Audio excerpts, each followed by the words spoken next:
Rob, and welcome to Axel's Garage. Alright, today is a pretty simple one.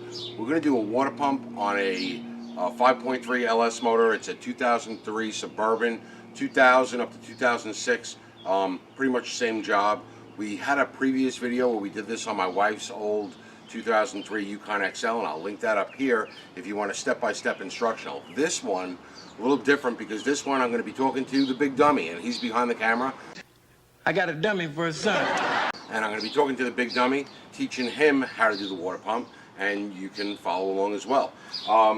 So what we did was we went online and we got a water pump in. I ordered a Gates because that's a brand that's recognized in like the cooling community, belts and hoses and things like that. The AC Delco version of this pump wasn't available. Trying to get a US made pump might be a little bit difficult. The AC Delcos, a lot of times they're made in Mexico. This pump actually, now that I got it here and looked at it, it is made in China, hopefully not in Wuhan, but I'll put a link to everything we use in the description below.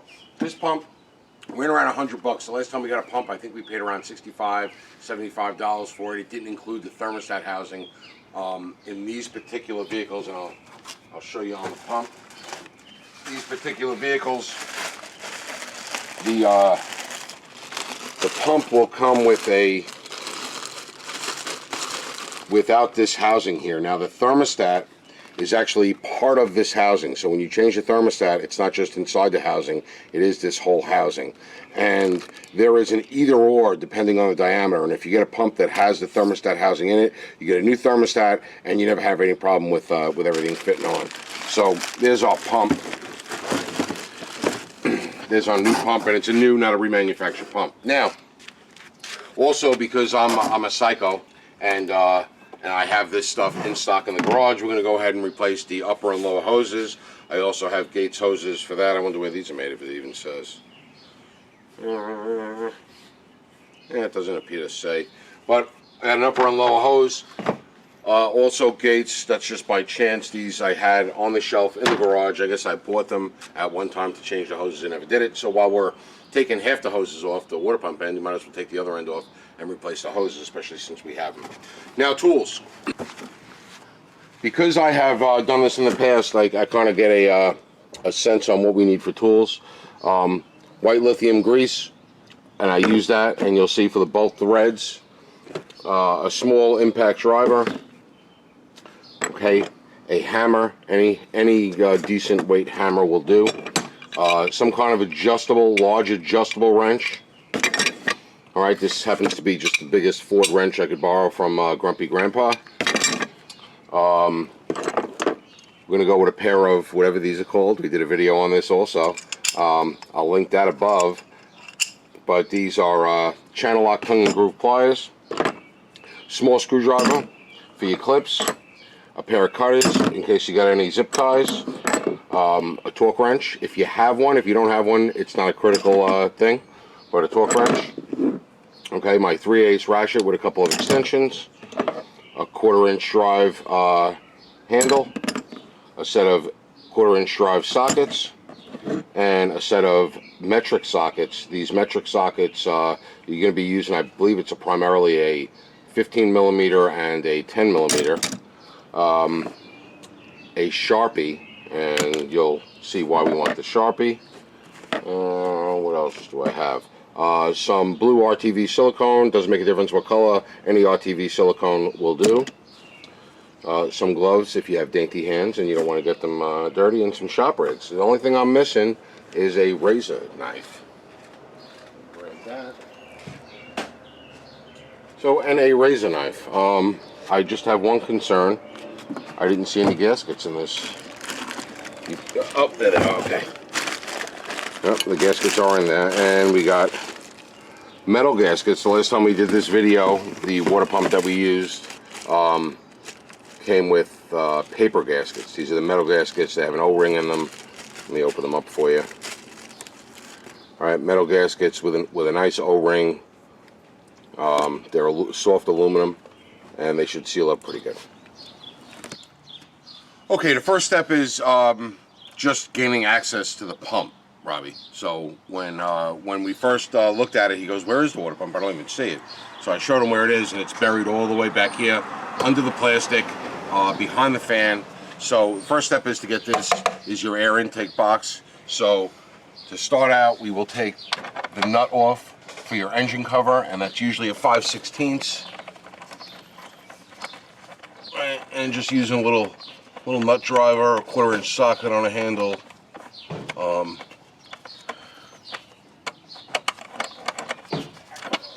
right, and this front cover comes off. After the front cover, you want to get your air intake box off. So down here on the air intake side of the mass airflow sensor, we'll loosen that clamp up so we can separate this. And then where it's going to go into the throttle body, we'll loosen that clamp up. All right, Robbie? Yep. Got it? So what you want to do is get this rubber boot off, and sometimes it's kind of stuck on there, so you get a little screwdriver. All right, just to break the rubber loose, and then it should slide off fairly easy. You want to make sure you don't tear that rubber. That needs to stay sealed, because this is your mass airflow sensor. This tells the computer how much air is actually going into the engine. So if you have any breaks along the way, it's going to suck some air in. It's not going to give it an accurate reading. All right, and the same thing on this side. All right, you can turn it to break it loose and pull it off, and it's got this big leg on the bottom. I'm not exactly 100% sure why that is, but it is.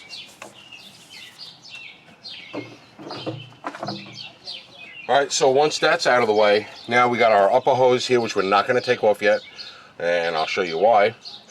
And we have our fan shroud, which fan shroud needs to come off. Let's see how that comes off. So we got a little hose that's clipped on the fan shroud right here. Alright, so we want to disconnect that from the fan shroud. This hose is clipped on the fan shroud. A lot of times, this little plastic clip will break when you're taking it off. It kind of locks in there.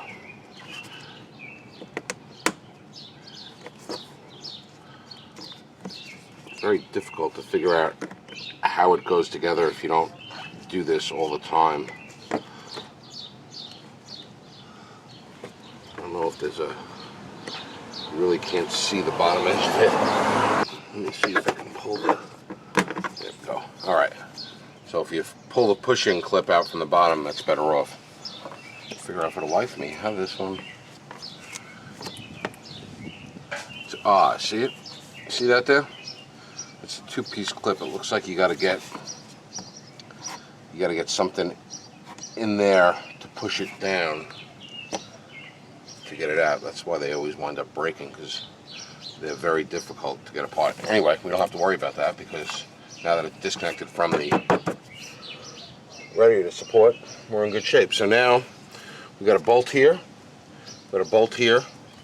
If I'm guessing, they're 10mm, and we have a plastic clip on either side. The fan shroud is in two pieces. So you need a small flat blade screwdriver for these plastic clips. Let me pull one out and I'll show you how they work. Okay, so the plastic clip goes into the two plastic panels, right?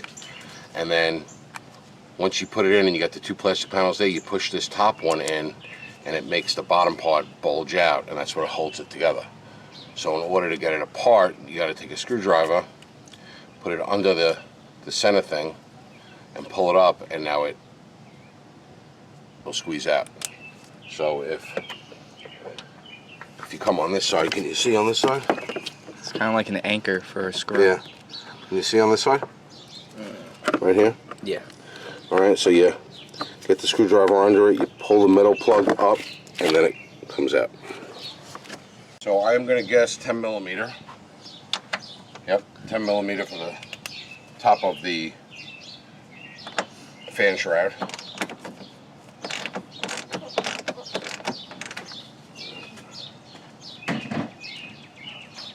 See if I can get in here with the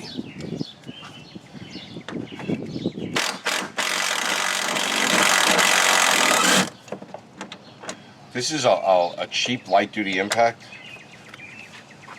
18 volt, but it's a cheapo, and I really find it very handy.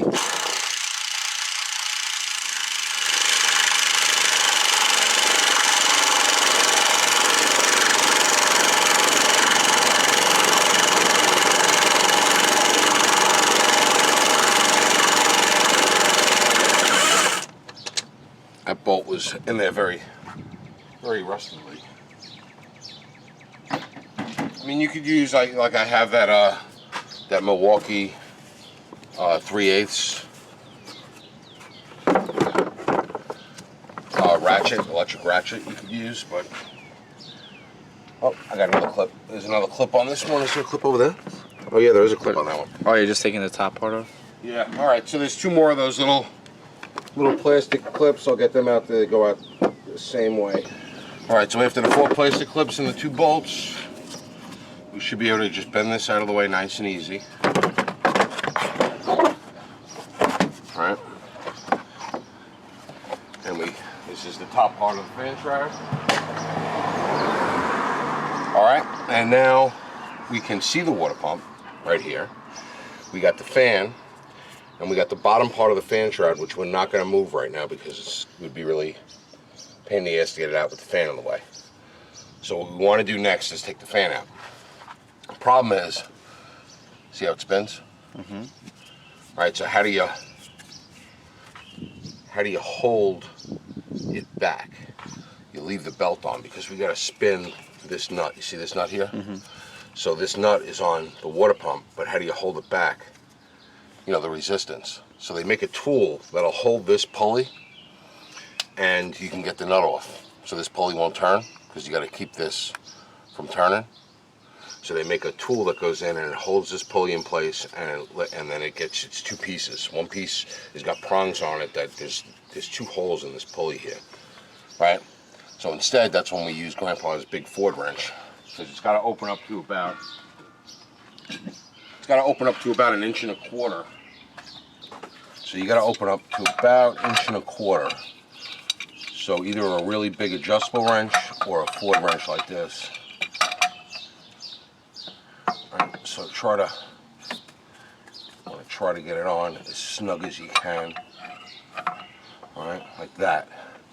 Now, you see I'm trying to loosen it, but the pulley's turning. Get off your phone. All right, I'm trying to turn it like this, but the pulley's turning. So,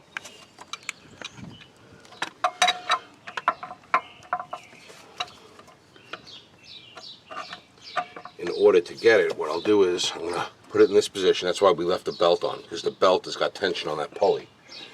So by leaving the belt on, it'll help hold back, and we can use almost like an impact blow, right? That's why you're going to hit it with a hammer. You'll never be able to do it by hand, but if you hit it with a hammer, it's going to give it like an impact blow.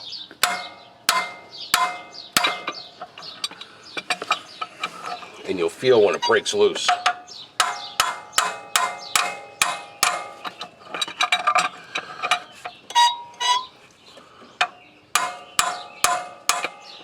Now the pulley's not moving. No, it's still moving. There it goes. So you'll feel it when it breaks loose like that. When it breaks loose, you should be able to spin it by hand once we get it loose enough. Now, let's see, it spins by hand. Mm-hmm. So now it's spinning. What you want to do is you want to take a hand and keep it underneath here, because you don't want this fan to fall off. And you're not going to know exactly when you get to the edge. But you don't want the fan to fall down and hit, because see the blades of plastic? Mm-hmm.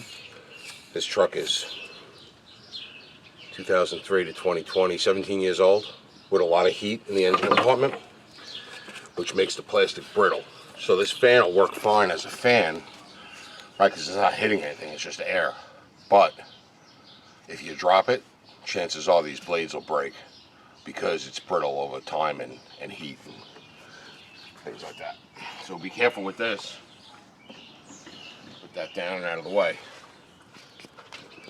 So now that we got the pulley off, and you see there was a little anti-seize on there, that's not much. There was a lot more on the one we did on Mommy's a couple years ago. So now we can take our belt off, because the purpose of leaving the belt on was to keep this from moving as easy. These are the holes. See these holes right here? Those are the holes that tool would have went in. That's got two prongs on it to hold the pulley back as you tighten or loosen it. But we did our cheating workaround. So to get this particular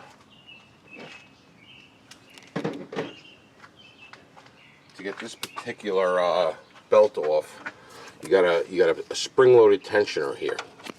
So 15 millimeter, right? That way is tight, so we want to go this way, which takes the tension. See, it takes the tension off the belt, right? And we can slide the belt off of the pulleys, and then we can let the tensioner go back all the way forward, and now we can slide that belt off. Now, before you take the belt off, okay, you should either take a picture, take a video, or I was just thinking draw a diagram of the routing, because although it looks very straightforward, it's very confusing. Most vehicles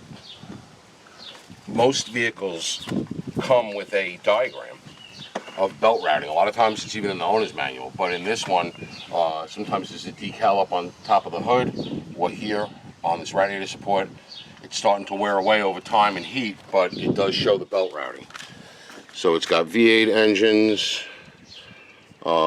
This is probably one with AC or without AC, but it shows the belt routing. You can see how worn away it is from just time and heat and wear and tear. I think it's dirty. I don't think it's dirty. No. All right, but that is important. And if you have a new belt and it's an old belt, now's the time to change it, because you had to take it off anyway. All right, so now with everything out of the way, you can see the water pump, right? Our upper hose goes in here. Our lower hose goes in where the thermostat is. Okay, we have two heater hoses that are on this side, which Robbie will move over to this side in a minute. And then we have this belt tensioner, which is actually on top of and in the way of the water pump. So the belt tensioner has to come off. It's 3 bolts that have 15 millimeter heads. Each of these bolts is a different size. So what we're going to do is we're going to leave the bolts in when we take it out. We're just going to loosen them up, and we're going to pull it out, and we're going to leave the bolts in because they're all a different size, and we don't want to get confused as to which bolt goes where. See, a lot of what you're doing here is just getting access to the water pump itself. Like, this is still just access to the water pump. And once you break them loose,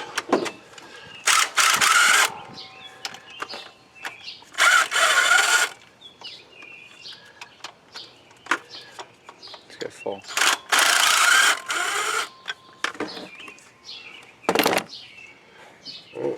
and then holding the bolts in place and letting them drop in.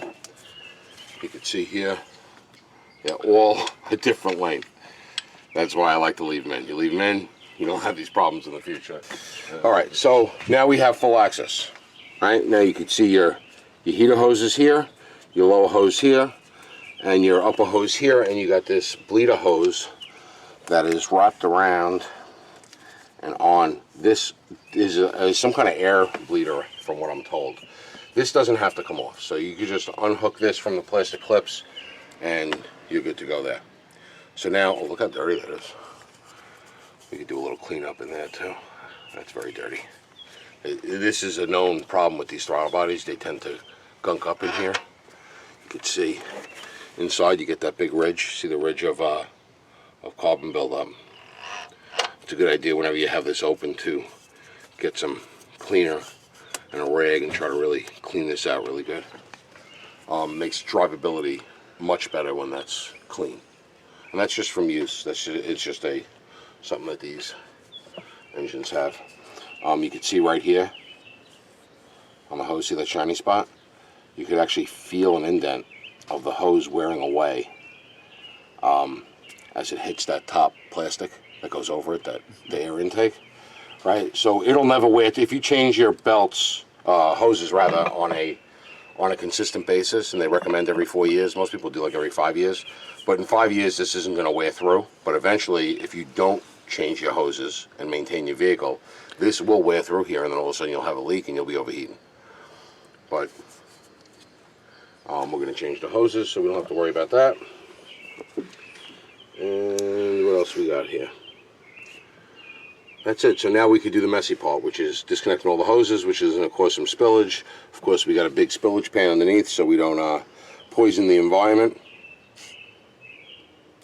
And now we can take these hoses off, which...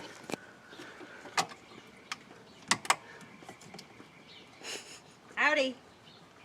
How's everyone doing? See the little hook there? That little hook is supposed to hook this if you clamp it askew. But I think there might be a tool for that, because I could never get it to grab. So I just loosen it as much as I can with the pliers and bring it back on the hose to get it off.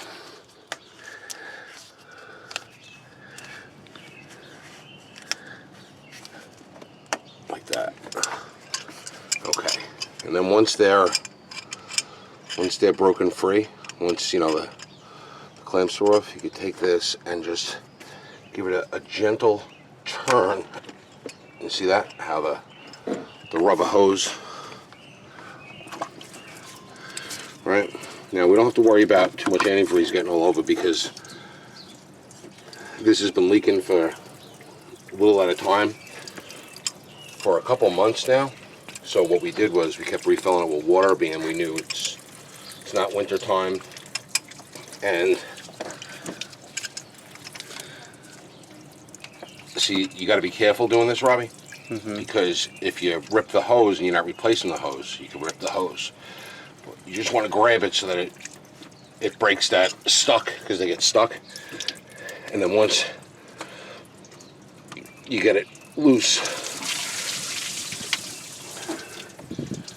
it comes off. Now, just to get it out of the way, is take this upper hose,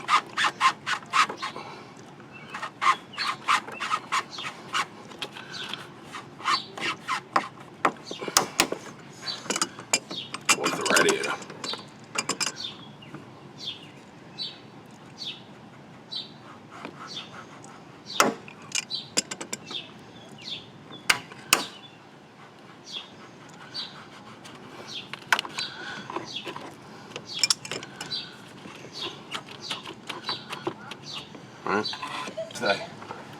Alright, so with the upper hose off, what we can do is take this bottom shroud, which is just sitting in a groove, and we can pull it out.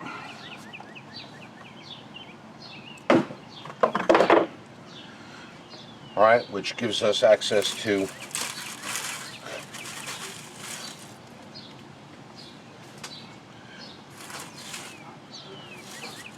all the collection of leaves that get in there. I'm going to do a whisk broom and clean that. But anyway, getting that bottom shroud out of the way lets us see everything here. And now we can buzz off the back to a 10. Are we recording? Yeah. Going back to a 10mm socket. I'm just going to break all these loose. They really shouldn't be crazy tight.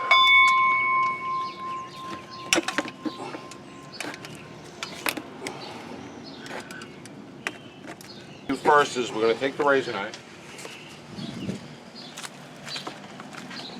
and we're going to cut the top of the box off. Get a little shower. It's starting to rain on us. Okay.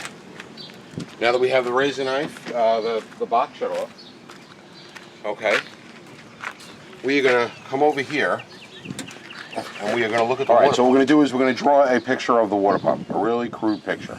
All right. So here's our upper hose, and here's the pump, and here's our lower hose. So there's our lower hose, and there's our upper hose. So on this side we have a bolt there, a bolt there, and a bolt there. And on the other side, it's a mirror image of it. A bolt there, a bolt there, and a bolt there.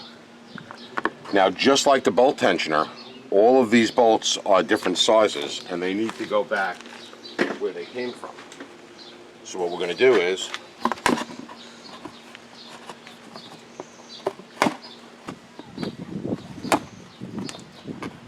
all right, just like that.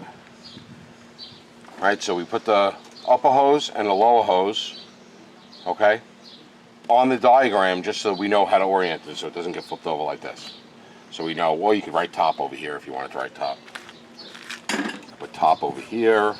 You could put left on this side, right on this side, right? Because that's the left side of the car, right side of the car. Or you can put driver's side, passenger side, however you need to do it to accomplish the same goal.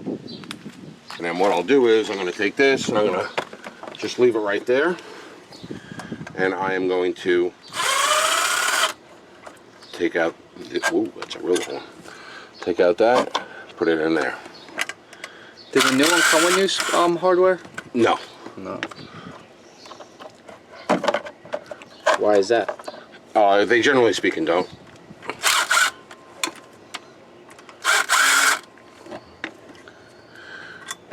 Alright. And that's the top. And it kind of fell off, but it's you know, laying in between everything else, and there's our bolts like that. Show the bolts up there. Pull the old water pump off.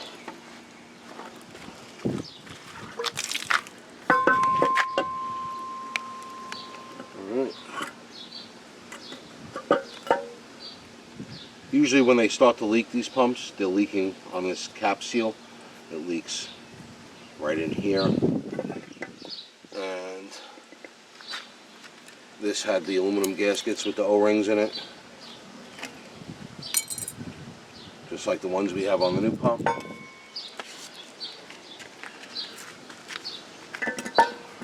Thermostat housing, 10mm also. Right, you can see the thermostat's built into the housing.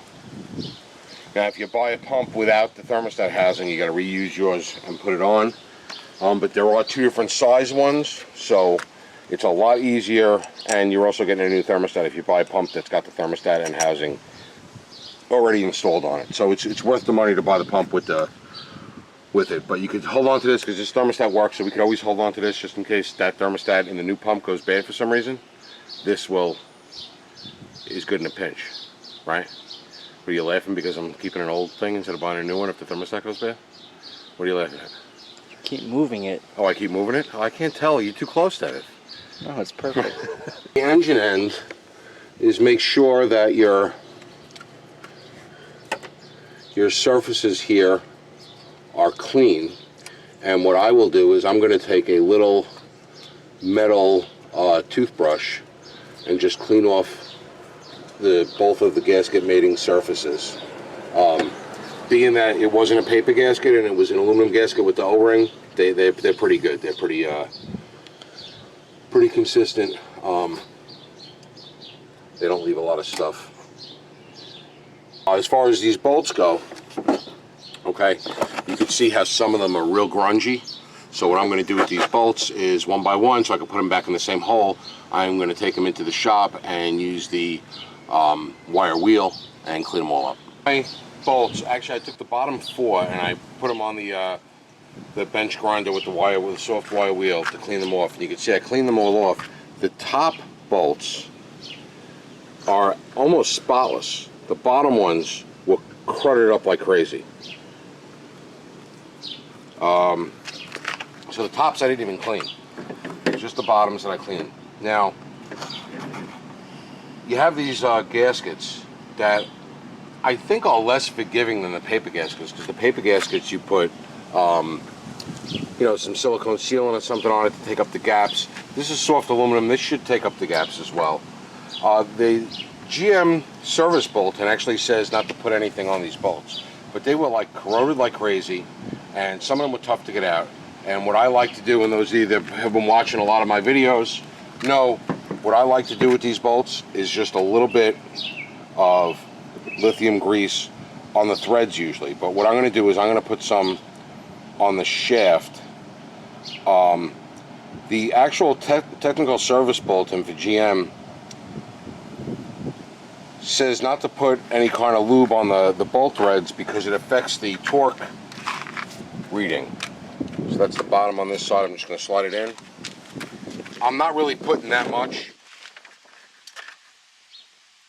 As you can see, I'll get a little bit on the threads. I'm going to put some on the shaft.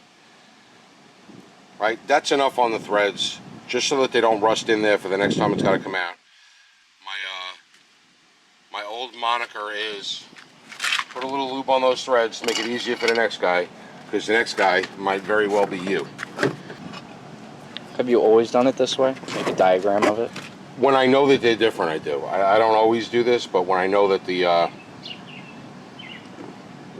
bolts are definitely all different sizes. Why are they different sizes? That's just the way it's made. Some engineer wanted to do it that way. They say it affects the torque rating. The torque rating for these gaskets on this pump is to alternate back, forth, up, down to 11 foot-pounds, and then do a final tightening to 22 foot-pounds. I like to give these aluminum gaskets a nice squeeze. We'll probably go to 25 or so foot-pounds, which isn't that big of a difference. So I guess it doesn't matter which way it goes. You notice on the back of this, the back cap isn't bolted like the original. The original was bolted with a gasket. This one is a press fit. Hopefully there's some kind of epoxy in there, or it won't leak out of the back. It could be an update on the pump, because that is where most of them fail. All right, and now we can take this. Doesn't get any sealant. Now the surfaces on the engine, we went over those surfaces with a little wire toothbrush and some 600 grit sandpaper, just to make sure they were nice and smooth.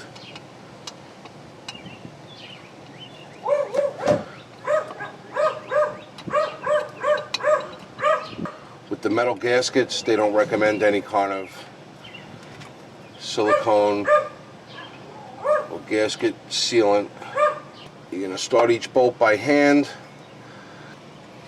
All right, and now what I'm going to do here is just seat them.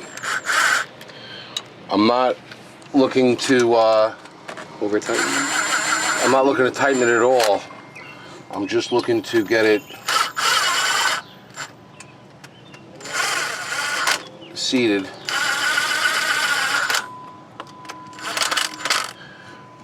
They would call it hand tight, Robbie. So if you were putting them in by hand all the way in, it was as tight as you could get it with your fingers.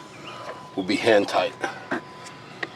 Because now when we're going to tighten it up, we're going to want to go in a sequence, and I could probably give it a little shot here. So you go middle on the on my left. Okay. Now middle on the right. Now we're going to go upper, and then we're going to go lower. Like a tire, you'll alternate them. And then we're going to go lower, and then we're going to go upper. Okay. Now I'm going to take the torque wrench, and I know a lot of people say not to use an extension on a torque wrench, and I understand that, but in certain circumstances, you have no choice but to use an extension. So I'm going to set my torque to 11. And I'm going to do the same thing. I'm going to come in the middle, and I'm talking my left, so the middle left. And I go to 11, and I go middle on the right.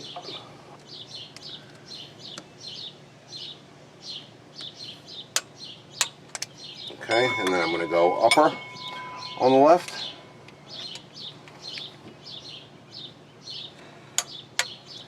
And I'm going to go lower on the left.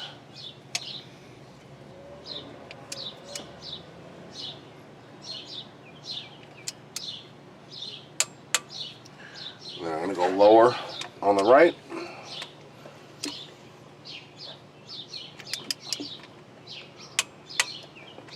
And I'm going to go upper on the right. Now, I'm going to do the same exact thing. The factory is 22. I'm going to bump it to about 24, just so I get a good compression on those metal gaskets, and it, from 22 to 25 really isn't that much of a difference. All right, so now that the water pump is bolted in, we can connect our 2 heater hoses on this side. We could put our new lower hose in on this side, and we could put our upper hose in on this side. And the reason why I'm going to put all the hoses on first is because I'm going to start to fill the system after I get the hoses on, which there's enough, the way this system is designed, there's going to be enough pressure, and not really pressure, but the weight of the fluid in here, going in here, is going to push it in and bleed out most of the air, because we'll have the cap off. And what that'll do is that'll fill the water pump up with water at least, and our gasket surfaces, and we'll be able to tell whether or not we have any leaks coming from those gasket surfaces that we tightened up with the torque wrench. How's that sound, Grandpa? You're not done yet? God almighty, the cow's crying for help.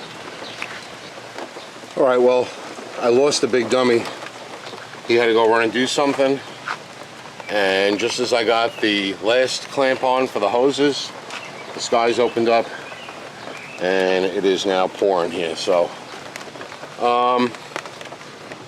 trying to protect the camera as much as possible. We got all our hoses connected.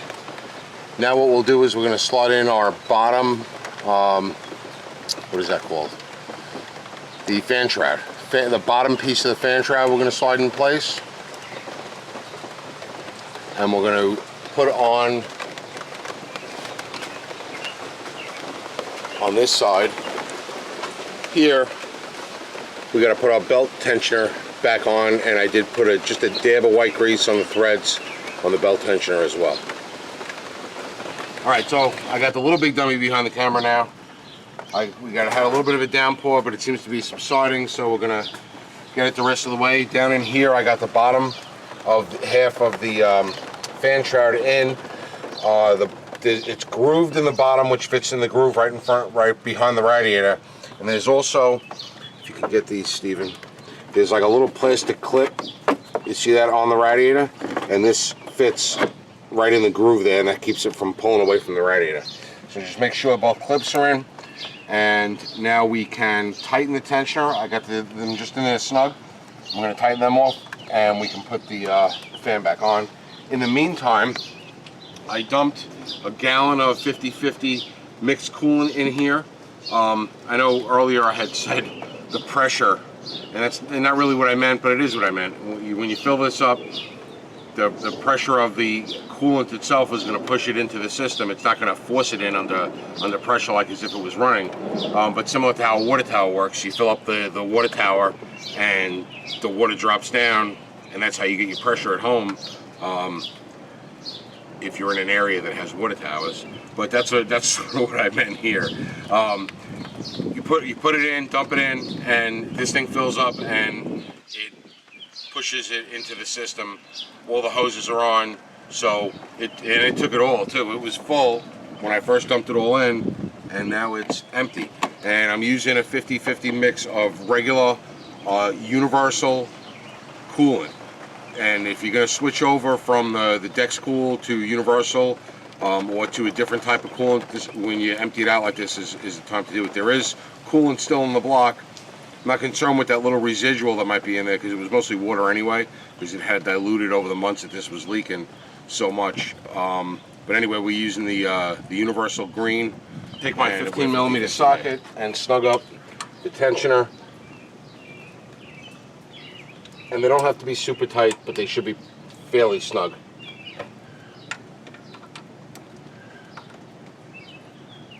It's only getting bolted into the aluminum water pump itself, so you don't want to go crazy and strip out that aluminum. So good snug, good and tight. So our next step is to put the belt back on, and like a person with an illness, I had a brand new belt, and I even marked it 03 Suburban, had a brand new belt. So we'll put new hoses, put a new water pump, and we're gonna put a new belt on. To be honest, I don't remember the last time I changed it. I do have it written down somewhere because I keep a notebook and write it down. So now we'll have to look at the belt routing diagram on the front of the engine here, and that'll tell us how to route our belt. And when you route a new belt, it's sort of all bendy, but we'll get it in. You have to change it on Mom's car. Yeah. All right, so let's get it up on the alternator. While I'm holding it down. Get it back on this. Get it back on the alternator. Look, an extra set of hands helps too. Okay, and then we slide that on there. Now, while you still got the tension down on it, check. Make sure it's on the pulleys correctly. It's on all the pulleys nice. Make sure it's making even contact on here. It is, and now you can release the tension. And it's held in place nice. All right, now with the belt on, that's going to help hold the pulley for the water pump back. There was a thread protector, a plastic thread protector on these threads because the threads were oiled with some kind of anti-seize compound. All right, so it's got some kind of anti-seize on there. There was some on the old one, so there's some residual in the nut that's on the fan. So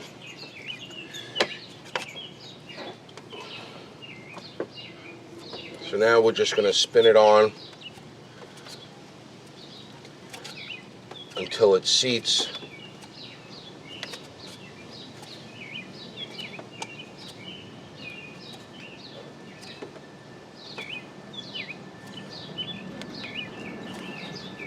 Okay, and that nut's seated down. And now we'll take our Ford wrench and our hammer and we'll get it back in.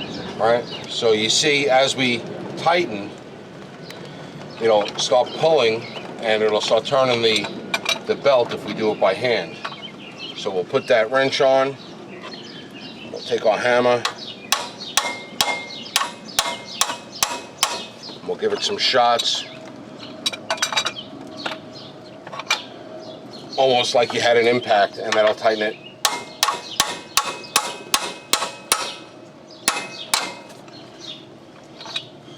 That'll tighten that plenty. And for good measure, I'll just give it a couple more. And that's all. And we could put our top fan shroud on, which would be the next step. Put it in there. Finagle it in. Around the hose. Remember, we got it out with the hose in the way, so we can get it in with the hose in the way.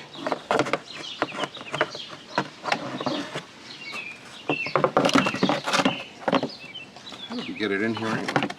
Oh, I know. We held the hose like that. Oh, look at that, much easier.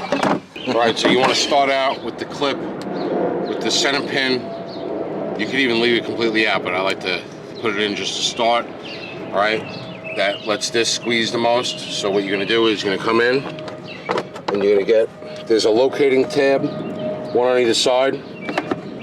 So you're gonna get it in that locating tab. All right, what you wanna do with one hand, squeeze the two panels together, push the bottom through, all right, and then you're holding it all together with your thumb, and then push that pin down, and now it's together. And then you're just going to repeat the process with all 4 of the clips. Make sure the plastic is tight together.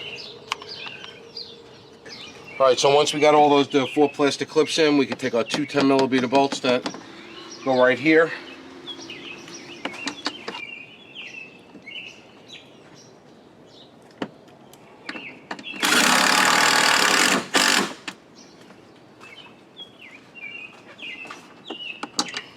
I'll just start it threaded too by hand and then finished off, and now that's nice and sturdy. All right, if you remember earlier, we were talking about these clips that go along the top hose here, and I said that you have a tough time getting them apart usually. And what it is, you got to get a really skinny screwdriver, and you got to be able to fish it in there, because you got this plastic that's like folded over. And if you fish it in there good without pinching your hand, once you get it far enough, you should be able to get them apart. Not easy. It's not an easy thing to do.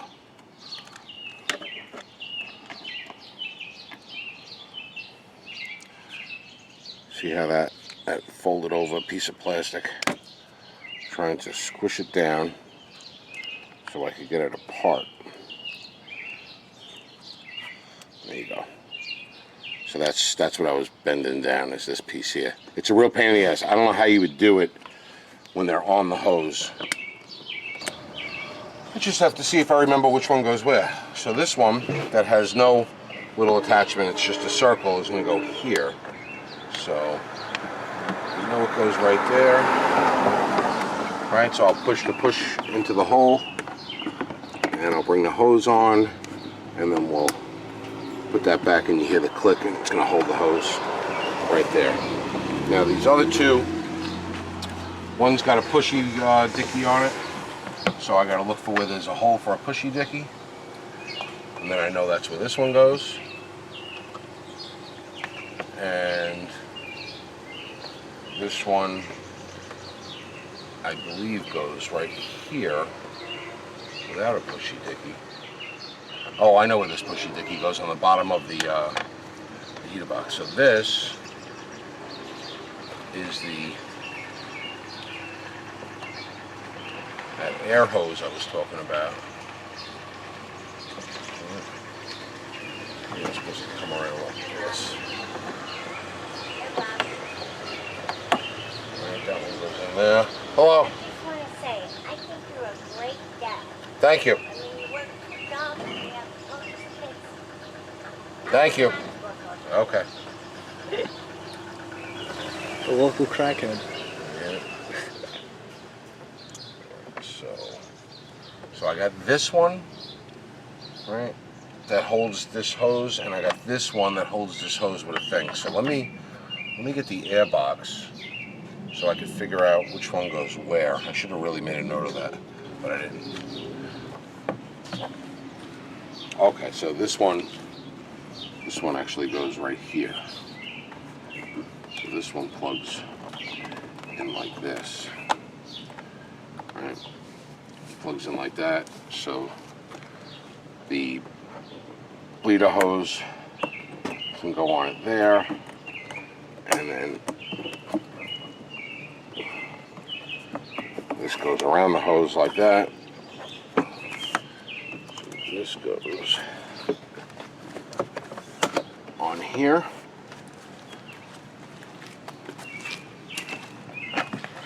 Which would make this one go right here. Alright, so get that on all the way. That one's on all the way, and I can get my nut driver.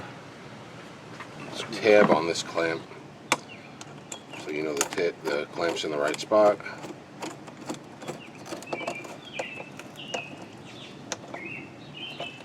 Oh, that's on nice. This one up here has a locating tab similar to that. Make sure it's all the way back and in.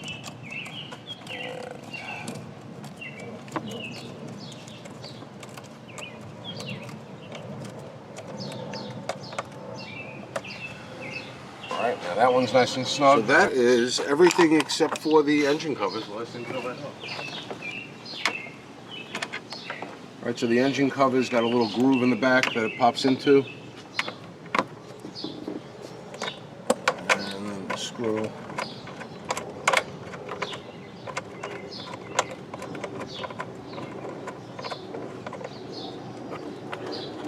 And a little oomph, and it's tight. Okay. So we are good with everything. The only thing we're waiting on is the big dummy to come back with the gallon. One more gallon of unmixed universal coolant. We'll mix it 50-50 with water, which will make 2 gallons. And we'll probably need the better part of a gallon more. We put a gallon in already. And probably need another gallon more. When we poured it in, I did it off camera because it was raining. When you poured it in, you could hear it bubbling. And the best way for these motors to get it full with coolant is to run it. So what we'll do when he gets here with the coolant, we'll knock it into 2 different gallon containers and we'll start filling it while it's running.